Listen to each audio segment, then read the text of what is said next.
Señores, aquí estamos, como cada viernes.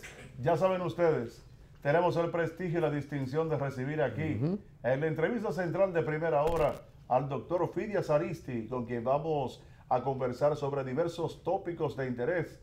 Como siempre, acostumbramos a hacerlo cada viernes aquí, en Primera Hora, el matutino por Teleimpacto. Doctor, saludos, ¿cómo está usted? Muy ¿Cómo se buenos días, siente? gente. Buenos días, Santiago, y a toda nuestra gran teleaudiencia tan apreciada aquí en Primera Hora, Qué siempre bueno, firme. qué bueno. Mire, hay mucha gente que hemos conversado y se sienten educados cuando usted está aquí los viernes, Yo muy honrado y agradecido de esa porque apreciación. su participación, aparte de todo, es educativa y entonces nosotros coincidimos con que la orientación educativa suya, su experiencia y más lo que vive el país en este momento, es importante para nosotros.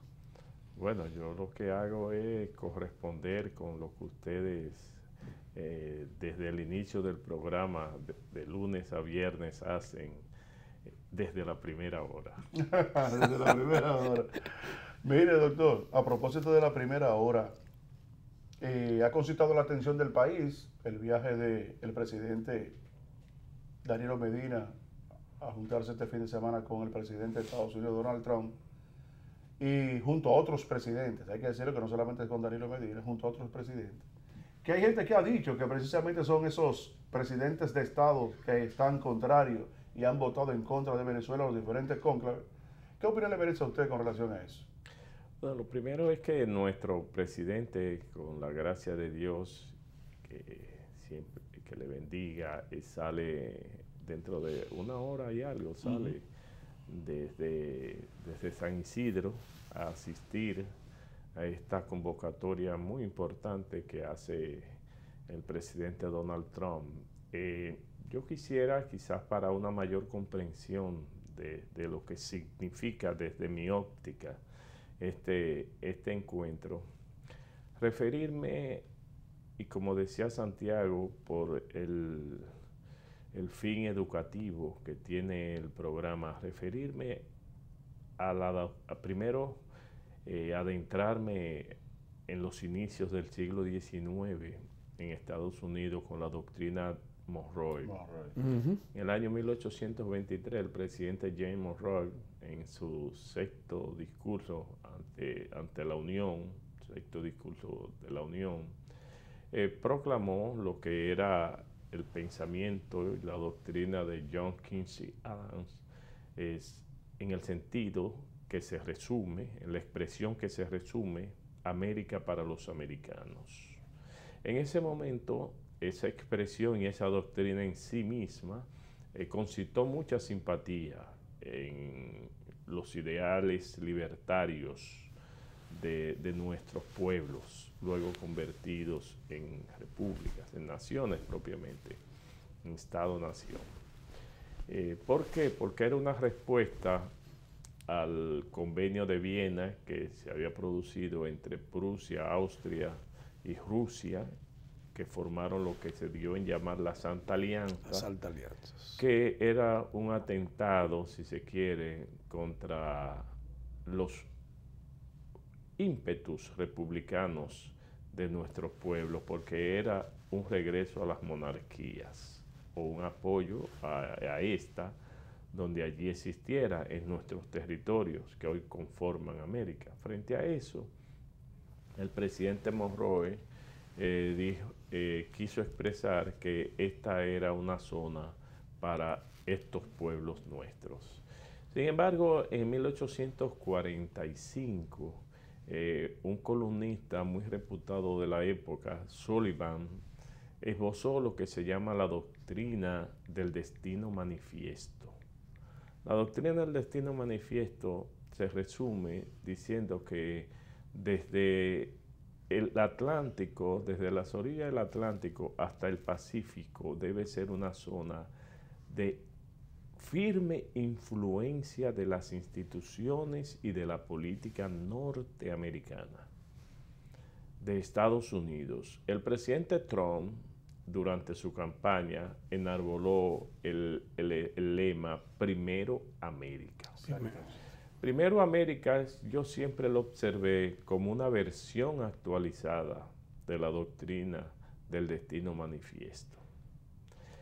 Y con esta convocatoria que se hace a través de un comunicado impecablemente redactado, lo primero que se señala es que será la reafirmación de los vínculos de amistad que existe entre nuestro pueblo. Una expresión con la que todos tenemos que confluir, estar de acuerdo, pero que muy bien puede ser objeto de una nota diplomática y de un mensaje quizá menos formal que una convocatoria como lo que se ha hecho. Porque lo que se quiere significar es lo que ya ha salido a relucir. Es la preocupación que existe de parte de Estados Unidos en la presencia y el avance de China en el comercio de la región. Sin embargo, ese tema, el gobierno norteamericano ha tenido la inteligencia de vincularlo con la situación de Venezuela. Con la situación de Venezuela, porque fíjense, en Nicaragua existe un proceso tan tumultuoso, tan irregular o más que el de Venezuela. Y Nicaragua es un país, sin embargo, que tiene relaciones con Taiwán. Sí.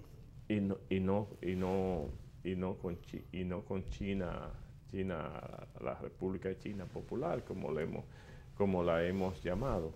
Sin embargo, hay varios mensajes en esta convocatoria. Primero, ¿por qué se hace en Mar-Lago y no se hace en la Casa de Gobierno, que es en Washington? Primero, es una pregunta que hay que procurar, aunque sea en términos especulativos, darle una respuesta. Pero segundo, hay un detalle que ha sido inadvertido. Y es que el senador de Florida, don Marco Rubio, hizo presencia en Haití en el día miércoles para conversar con el presidente haitiano en medio de la crisis de Haití, en medio de la crisis de la ausencia de un primer ministro recién destituido, de una crisis que se ha acentuado en términos de manifestaciones públicas desde el 7 de febrero y que no ha cesado. Si el senador Marco Rubio, senador de la Florida, donde se va a celebrar la reunión, qué casualidad, hubiese querido conversar con el presidente haitiano, lo hubiese esperado allá. Sí. Era lo más normal. Claro. Pero él vino a Haití, que es un aspecto muy digno de ser profundamente analizado, porque es de mensaje inconcluso. Por la simple razón de además de que estaba en medio de la cancelación y sustitución del primer ministro de Haití. Claro. O sea, en medio de eso, claro, es que él hace su visita. Claro. Eso es de lo más llamativo. O sea, parece que él vino a decirle a quién era que iban a designar. Eso es parte de lo que puede uno entender. Interpretar también. Interpretar a la luz de lo que objetivamente ha ocurrido. Y se ve. Si conversó con la oposición sobre el proceso legislativo de octubre, los Estados Unidos y más un senador de origen latino que se presume que tiene conocimiento todavía más adecuado y cercano de la situación de estos pueblos, sabe que esas son probabilidades, que cuando Haití señala una fecha de elección no estamos hablando de que se va a realizar, sino que posiblemente que se realice. Sí. Entonces, la presencia comercial china es realmente la gran preocupación en términos geopolíticos de Estados Unidos. Pero además, ese comunicado, que tiene varias partes, empieza, reitero, diciendo que es una manera de reafirmar los vínculos de amistad y de fraternidad. Sigue diciendo que es una forma de agradecer el respaldo que se ha tenido frente a la situación de Venezuela, en la que Jamaica y Santa Lucía han tenido una posición que, si bien no ha sido en contra de la de Estados Unidos, ha sido más, si se quiere, más parca, más reservada, sí, más conservadora, es la expresión, más conservadora.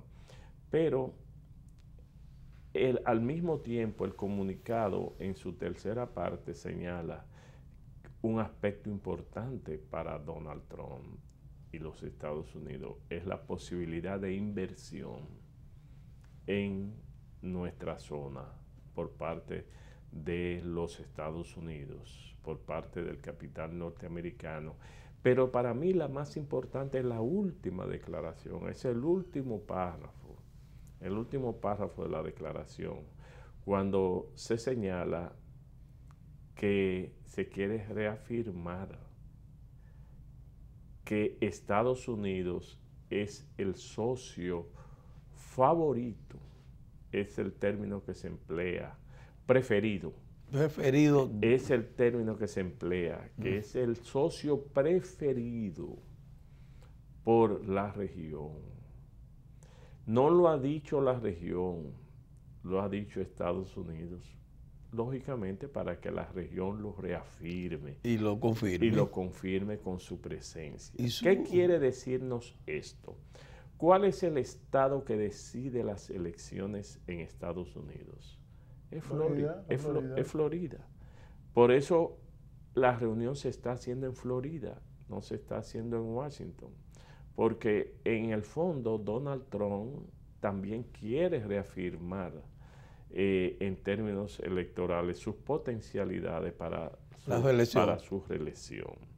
Y allí, en ese mercado en el que el poder de los latinos, y sobre todo de los latinos que están en contra de Maduro, ejercen poderosa influencia, empezando por Marco Rubio, por los hermanos Díaz Balart y demás, Trump ha querido darle un mensaje en vivo y directo y en tiempo real a ese sector tan influyente y determinante. Económicamente también. Y en términos de votaciones, decidió las elecciones de Bush, de Bush hijo, y decidió las elecciones del mismo Trump. Cuando nosotros hablamos ayer de eso. Y va a decidir lo más... La de Al Gore con Bush. Claro. La decidieron ellos.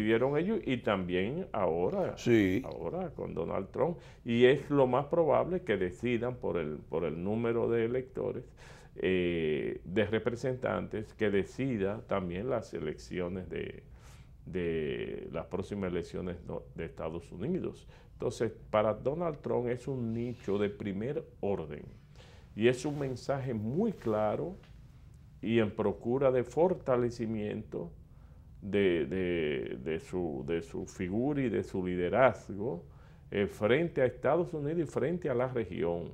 Pero además, entre los temas principales, hubo dos, claro, el asunto del muro con México opacó demasiado otros temas, sí. Pero entre los temas de primer orden, para hacer primero América de nuevo, según el concepto de Donald Trump, estaba frenar el avance de China. Déjelo ahí, sí, para yo decirle algo. Y reafirmar lo que usted está diciendo, porque realmente el 90% de ese encuentro tiene que ver con lo de China. No tanto con lo de Venezuela, aunque sí hay gran parte. La misma acción de James Monroe, presidente de los Estados Unidos, quinto presidente de los Estados Unidos, 1817, 1825. Sí. Que tuvo dos periodos. Sí, dos periodos. decía ese accionar de esa proclamación de Monroe, el presidente de los Estados Unidos, que cualquier agresión europea en ese entonces hacia cualquier país de América se consideraban ellos como una intervención y que ellos tenían que intervenir para defender. O sea, desde ahí es que tiene la mentalidad de América para los americanos. Entonces los americanos, a lo que estamos viendo, lo de Donald Trump, ejecutando ese postulado del presidente James Monroe. Sí, claro. De que están viendo que China, en materia económica, es una agresión para el hemisferio, claro, y especialmente para ellos. Entonces, en vista de que eso se ve como una agresión para Norteamérica y para el continente, Estados Unidos está accionando. Porque claro, no lo había visto así, claro, ellos, hasta tanto ahora, claro, es que lo están viendo, porque el hecho de querer el país, República Dominicana, cuando el presidente Medina hizo lo que hicieron con China, ahora la situación es diferente. Recuerde que este domingo llega el viceministro, el vicepresidente de China, viene para acá, y es el representante en las Naciones Unidas del Consejo de Seguridad. Es el que viene para acá el domingo. Qué casualidad. Sí. Viene después de, ya ha habido 2 casualidades. Y es obvio que la inteligencia norteamericana tenga conocimiento. Claro. A tiempo suficiente. Es un juego duro con la economía. Suficiente de esa. El profesor Juan Bosch tuvo la inteligencia excepcional, como la tuvo siempre, de lanzar una tesis a fines de la década del 60, la tesis del pentagonismo, sustituto del imperialismo. El imperialismo se caracteriza por la expansión geográfica, la expansión territorial. Sí. Entonces Bosch planteaba que ya Estados Unidos había superado esa etapa, que en vez de ocupar territorio, ya estaba en una fase superior y era a través del armamentismo, sí, expandirse económicamente. Un control. Entonces, en realidad lo que estamos viviendo es una variante de esa tesis del profesor Juan Bosch. Estados Unidos, lo que tiene en su óptica, considero yo, es no necesariamente una intervención militar en ningún país. No. No, porque eso es la fase imperialista. Pero tener ese nicho, ese territorio como socio comercial, como consumidor de sus productos, es la fase en que en sí se refería el profesor Juan Bosch. Claro, el profesor Juan Bosch en ese momento lo enfocaba principalmente al aspecto de las armas. Ya tiene que ser enfocado en el aspecto de la producción en general. Entonces, China constituye un atentado económico. Un atentado económico en una zona que conforme a la doctrina del destino manifiesto es de la obligada influencia de Estados Unidos. Fíjense que Estados Unidos retira a los soldados de Irak. Retira a los soldados de Irak, lo que significa, de la zona del Medio Oriente, lo que significa retornar mucha tranquilidad a muchas familias, pero le significa además el ahorro de millones de dólares diarios.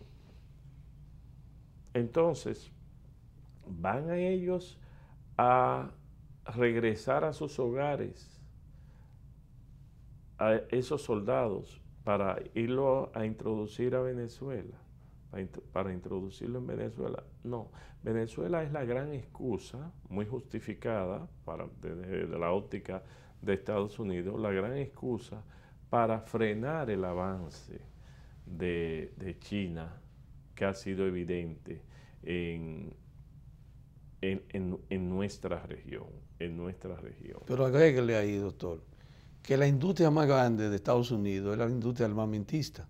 Claro, y como Rusia y China producen armas, están copando en América lo que Estados Unidos era su venta. O sea, no, la gente no es simplemente la venta de productos y bienes. No, la industria más grande de los Estados Unidos, la industria pesada, son las armas.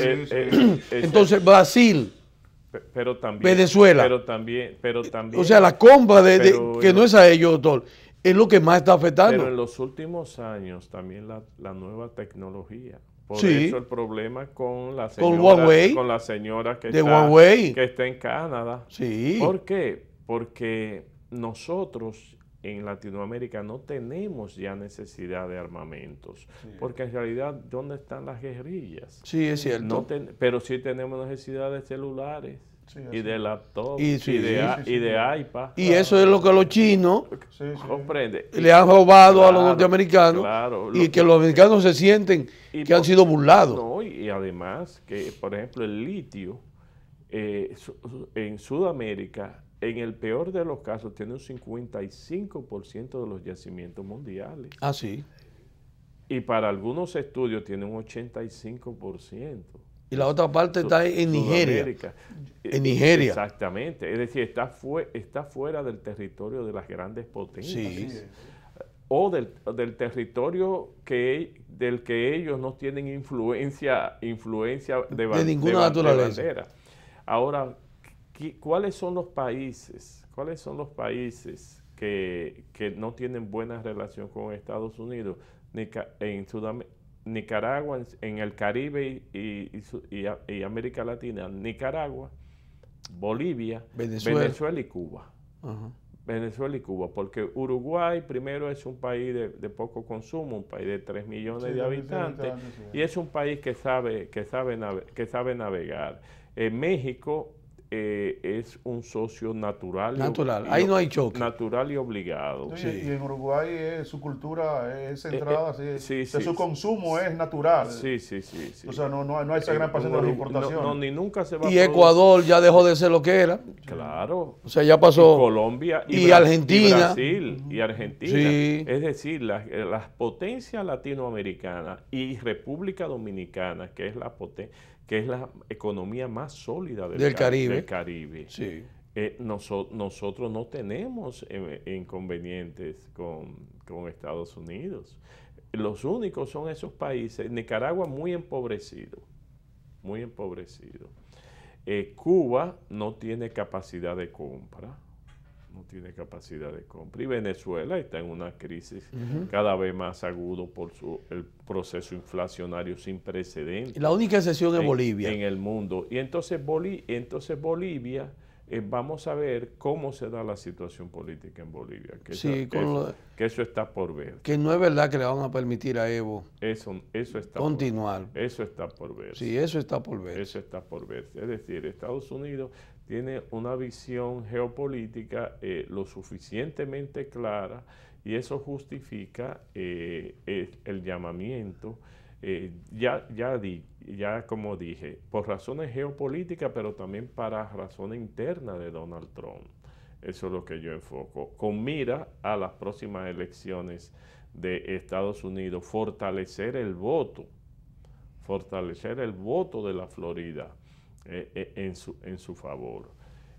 Claro, para nosotros la presencia del viceministro de China el próximo domingo, estará hasta el martes, si Dios lo permite, no deja de ser un punto digno de un análisis futuro, quizá más pormenorizado. Y la declaración, Henchi, no sé si la leíste, y usted, doctor, del embajador de China en la República Dominicana, todos los detalles que dio económicos de China y con relación al hemisferio, y diciendo que ya China era la principal potencia económica del mundo, con un ingreso per cápita de tanto y con un crecimiento económico estable de 6 puntos y algo por ciento para este año y con proyecciones superiores para el 2020,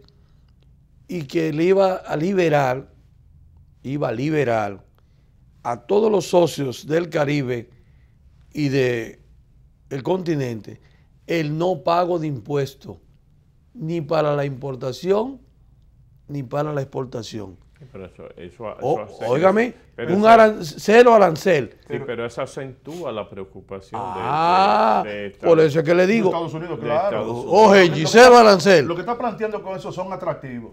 Pero atractivos. Atractivos que el Caribe óyeme, cero arancel.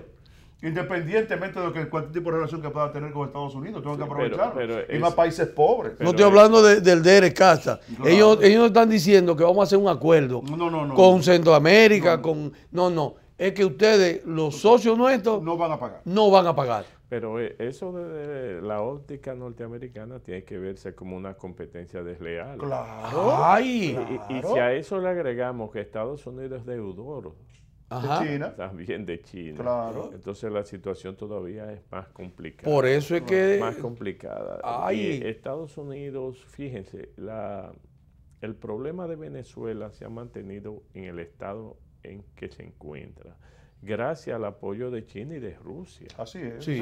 Determinante. Que están jugando un juego aliado, ¿eh? Claro. Rusia y China están unidos en Venezuela. Están unidos contra Norteamérica. Pero es que fíjense, es que sobre todo a partir de la Segunda Guerra Mundial se produjo una división, si se quiere, de la geografía mundial entre las grandes potencias y sus áreas de influencia. Por eso Rusia no vaciló en su acción en Crimea, ni podía tampoco resistirse a hacerlo, porque es una zona estratégicamente productiva, ineludible para ellos. Productiva. Y además que significa la defensa de su frontera. Y el Caribe, como lo planteaba, reitero de nuevo, el profesor Juan Bosch, es la frontera imperial. Sí. El Caribe no puede, Estados Unidos no puede prescindir de esa frontera en términos de su seguridad, incluso interna, no solo en términos de su balanza comercial, sino en términos de su seguridad interna. A 90 millas, sí, doctor, claro. Querían los chinos instalarse y coger, por la vía que fuese, de negociación, el puerto de Manzanillo, a 90 millas de la Florida. No, pero eso es absolutamente imprudente. Fíjense que cuando John Kennedy se dio cuenta del asunto de los misiles, puso un bloqueo naval. Claro. Automático. Puso un bloqueo naval. Claro. Nos vimos al punto de una situación de conflicto mundial. Sí, de misiles. De misiles. Incluso Fidel Castro tuvo encontronazos fuertes con Nikita Khrushchev. En ese entonces. Sí, él lo planteó precisamente por Nikita Khrushchev, que tuvo una posición sensata, Nikita Khrushchev. Sí, pero el beligerante era Fidel. Sí. El que no entendió. La suerte fue que Nikita entendió. Nikita vio el problema a nivel mundial. Claro, la repercusión mundial de eso le garantizó a Cuba el que no se produjera jamás ninguna invasión, ni Bahía de Cochino, ni Escambray, nada de eso. Sí. Ni atentados, a pesar de que se lo hicieron. Sí, los atentados eran normales, eran personales. Era inevitable. Y hubo un atentado contra Kennedy. Sí, al revés. Al que mataron fue a Kennedy. Que le produjo la muerte a Kennedy. Sí. Es decir, que se produjera uno contra Allende, y meses después de eso. Contra Fidel Castro. Era lo lógico en la época. Ya es más difícil entenderlo, pero en la época era casi, si se quiere, la rutina. Mira, estamos casi terminando. No podemos dejar que el doctor nos diga la situación actual, política. Bueno, de extrema incertidumbre, de extrema incertidumbre, porque hasta que no se produzca una definición a lo interno del Partido de la Liberación Dominicana en relación al candidato que va a ser escogido, eso afecta todo el espectro político nacional.